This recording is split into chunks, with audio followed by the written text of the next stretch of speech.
the rebellion. Bonjour à tous, je suis Barek et bienvenue sur la tribune de Coruscant pour cette nouvelle vidéo d'analyse sur le dernier trailer d'Andor saison 2 qui nous a dévoilé de nouvelles images. Nous allons ici revenir sur tous les petits détails qui nous ont été révélés sur ce nouveau trailer en complément au premier trailer et au special look des dernières semaines. Et pour rappel, les 3 premiers épisodes sortiront le 23 avril sur Disney+, et chaque semaine ce ne sera pas un, mais 3 épisodes qui sortiront à chaque fois. Pour rappel, nous parlerons de chaque groupe de 3 épisodes toutes les semaines sur YouTube et sur Twitch, donc n'hésitez pas à aller nous suivre sur ces réseaux si jamais ça vous intéresse. Dans un premier temps, comme je le disais en introduction, cette vidéo vient en complément des précédentes analyses, donc je vais éviter de me répéter. Je vous mets les liens des 2 autres vidéos en description si ça vous intéresse. Le trailer s'ouvre donc sur des images déjà vues avec Cassian Andor qui marche dans un couloir et la place où aura très certainement lieu le massacre de Ghorman, un des moments fondateurs de l'Alliance Rebelle. Et puis il y a ce plan aérien aussi déjà vu, que j'avais supposé être Chandrila dans ma précédente analyse, la planète que représente Mon Mothma en tant que sénatrice au Sénat impérial à l'époque de la série, et qui deviendra la première capitale de la Nouvelle République. Cependant, comme on me l'a fait remarquer, il s'agit probablement de Ghorman simplement, et on peut même discerner le dôme de la place ici au centre de la ville. Après un plan sur Dedramiro écrasé par l'immensité de Coruscant, on retrouve Brasso arrêté par les troupes impériales sur ce qui pourrait être Dantooine, ou en tout cas la planète sur laquelle les réfugiés de Ferrix et amis de Cassian se sont échoués.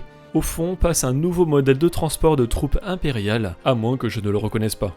Avec ce plan, on a la confirmation que Saw Gerrera, dans sa tenue de Rogue One, se trouve bien sur Jedha, et même carrément dans le repère des partisans, puisqu'au fond on aperçoit Jedha City, ou New Jedha, la ville sainte, autrefois un lieu de pèlerinage de nombreux cultes de la Force à l'époque de la Haute République, et désormais un lieu pillé par l'Empire Galactique pour récupérer un maximum de cristaux Kyber, des artefacts à l'origine des lames des sabres laser des Jedi, mais aussi du canon de l'Étoile de la Mort. Cette Mon Mothma terrorisée face au Sénat galactique sera probablement le moment où elle fera son discours pour révéler les atrocités du massacre de Ghorman, discours qui l'obligera à quitter son poste de sénatrice et à rejoindre officiellement les rangs de l'Alliance Rebelle naissante. Un plan un peu plus tard dans le trailer laisse également penser qu'on aura bel et bien ce discours.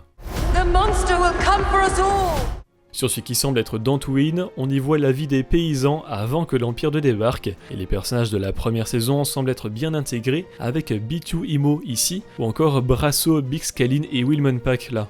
Et juste après, on voit justement l'Empire débarquer à bord d'un vaisseau assez familier, mais j'hésite entre 2 modèles. Ça pourrait être un croiseur impérial de classe Gozanti, très présent dans la série Enemy Rebels et donc très récurrent dans la flotte impériale, avec ici une adaptation en live action, ou alors ce serait le transport d'assaut de classe Gozanti de The Mandalorian, qui est légèrement différent mais a déjà un modèle en live action. Ce plan en revanche montre un lieu totalement nouveau sur une planète montagneuse et enneigée, avec un bâtiment et une navette impériale T4A de classe lambda. Ce design de planète et une trace impériale me font penser à Vandor de Solo A Star Wars Story, ou encore Eriadu de The Bad Batch, mais le lieu pourrait aussi correspondre à Kijimi de l'ascension de Skywalker ou Alderaan de la revanche des Sith.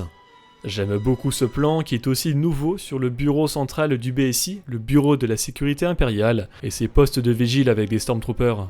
Dans cette scène, on retrouve une Kleya Marquis visiblement désespérée qui a compris que l'Empire construisait une arme.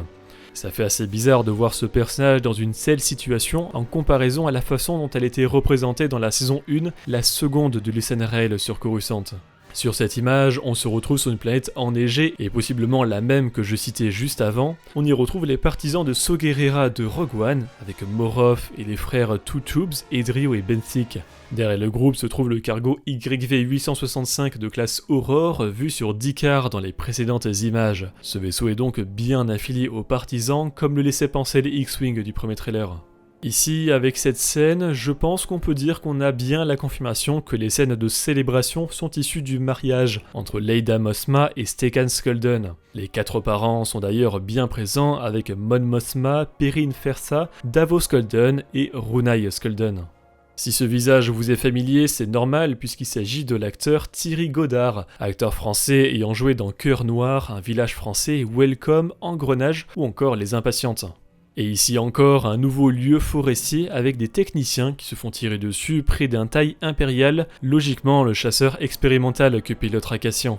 Les tenues de ces hommes ressemblent beaucoup à celles que porte Cassian, et justement le rebelle est aussi présent dans sa tenue sur cette planète. Et le trailer se conclut sur un nouveau plan de Cassian qui s'échappe avec le taille expérimental, et on découvre alors qu'il se trouve sur une certaine planète enneigée. Je suppose donc fortement qu'il pourrait y avoir des tensions entre plusieurs factions rebelles, celle de Mon Mothma et Lucen Rael qui aurait envoyé Cassian Andor en infiltration dans une base impériale, et celle de Saw Gerrera bien plus brutale, venue tout faire exploser. Enfin, je vais m'attarder sur la nouvelle affiche au format horizontal sortie pour ce trailer qui nous donne de nouvelles informations. Déjà, cette affiche est divisée en deux parties, les rebelles et les impériaux. Du côté des rebelles se trouvent Yavin 4 et son temple Massassi, des X-Wing T-65B et le cargo YV-865 de classe Aurore, Mon Mothma, Saw Gerrera, Cassian Andor, Bix Kalin, Lucen Rael, Vel Sarsa, K2SO, Leia Marquis, Cinta Kaz, Ruescott Melshi et Wilmon Pack.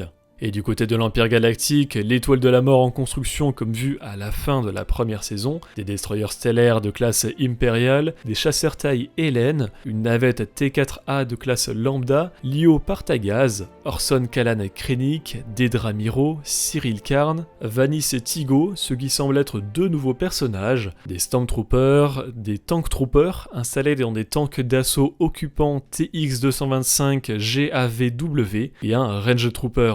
Cette dernière unité a été vue presque uniquement que sur une seule planète, Vandor, dans Solo A Star Wars Story, et je trouve qu'il a vraiment beaucoup d'éléments qui rappellent cette planète pour qu'elle ne soit pas présente dans la série. Et je voulais juste revenir sur la navette impériale qui ressemble effectivement à une lambda, mais qui a techniquement un design légèrement différent, peut-être s'agit-il d'une variante.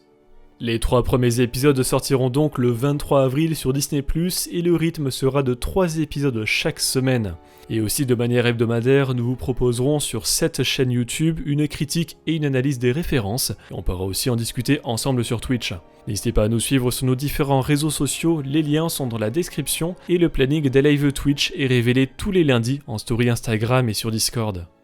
Merci d'avoir regardé cette vidéo, j'espère qu'elle vous a plu. Si c'est le cas, n'hésitez pas à laisser un like, à la partager et à vous abonner en activant les notifications si vous ne voulez pas rater les prochaines vidéos de la tribune de Coruscant. Pour être au courant de l'actualité Star Wars au quotidien, suivez-nous sur Facebook, Instagram et X, et tous les dimanches, nous débriefons de l'actualité sur Twitch lors de notre émission là-bas dans les étoiles. A bientôt, et que la force soit avec vous.